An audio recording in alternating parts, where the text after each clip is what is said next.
ಕರ್ನಾಟಕದ ಹಿರಿಯ ಪಿಎಸ್ಐ ಅಧಿಕಾರಿ ಡಾಕ್ಟರ್ ಚೇತನ್ ಸಿಂಗ್ ರಾಥೋಡ್ ಅವರು ಅಥಣಿ ಪಟ್ಟಣಕ್ಕೆ ಭೇಟಿ ನೀಡಿದ ಹಿನ್ನೆಲೆ ಜಿಲ್ಲಾ ಪೊಲೀಸ್ ಇಲಾಖೆಯಿಂದ ವಿಶೇಷ ಪರಿಶೀಲನೆ ಮತ್ತು ಕಾರ್ಯಾಚರಣೆ ನಡೆಯಿತು. ಐಜಿಪಿ ಅವರ ನೇತೃತ್ವದಲ್ಲಿ ನಡೆದ ಈ ಪರಿಶೀಲನಾ ವೇಳೆ ವಿವಿಧ ಠಾಣೆಗಳ ವ್ಯಾಪ್ತಿಯಲ್ಲಿ ಕಳುವಾಗಿದ್ದ ಮೊಬೈಲ್ಗಳನ್ನು ಪತ್ತೆ ಹಚ್ಚುವ ಮಹತ್ವದ ಕಾರ್ಯ ಯಶಸ್ವಿಯಾಗಿದೆ. 2026 ಮಾರ್ಚ್ 27ರಂದು ನಡೆದ ಕಾರ್ಯಾಚರಣೆಯಲ್ಲಿ ಒಟ್ಟು ಸುಮಾರು 100ಕ್ಕೂ ಅಧಿಕ ಮೊಬೈಲ್ಗಳನ್ನು ವಶಕ್ಕೆ ಪಡೆಯಲಾಗಿದೆ. ಪತ್ತೆಯಾದ ಮೊಬೈಲ್ಗಳಲ್ಲಿ Xiaomi, realme, Oppo, Vivo, Samsung ಸೇರಿದಂತೆ ಹಲವು ಕಂಪನಿಗಳ ಮೊಬೈಲ್ಗಳು ಸಿಕ್ಕಿವೆ. ಈ ಕಾರ್ಯಾಚರಣೆಯನ್ನ ಡಿಎಸ್ಪಿ, ಪಿಎಸ್ಐ ಹಾಗೂ ಸಿಬ್ಬಂದಿಗಳ ತಂಡ ಯಶಸ್ವಿಯಾಗಿ ನಡೆಸಿದ್ದು, ಪತ್ತೆಯಾದ ಮೊಬೈಲ್ಗಳನ್ನು ಅದರ ಮಾಲೀಕರಿಗೆ ಹಿಂತಿರುಗಿಸುವ ಪ್ರಕ್ರಿಯೆ ಆರಂಭವಾಗಿದೆ.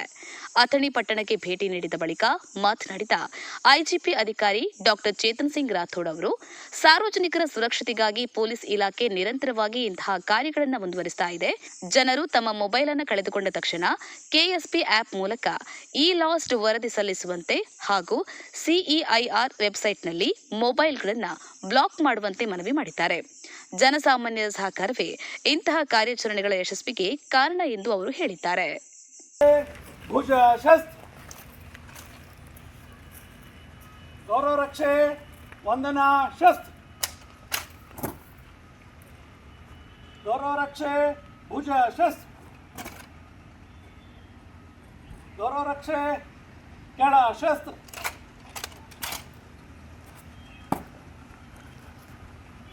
ಗೌರವ ರಕ್ಷೆ ತಮ್ಮ ಪರಿವೀಕ್ಷಣೆಗೆ ಸಿದ್ಧವಾಗಿದೆ.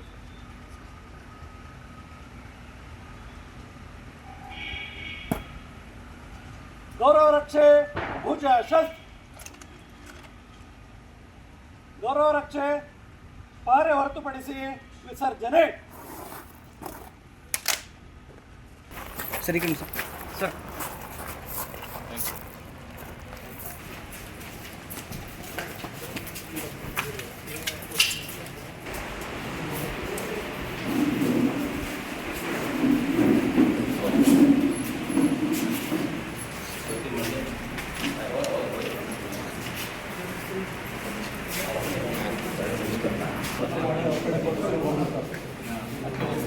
So you he is also vexed. He wanted for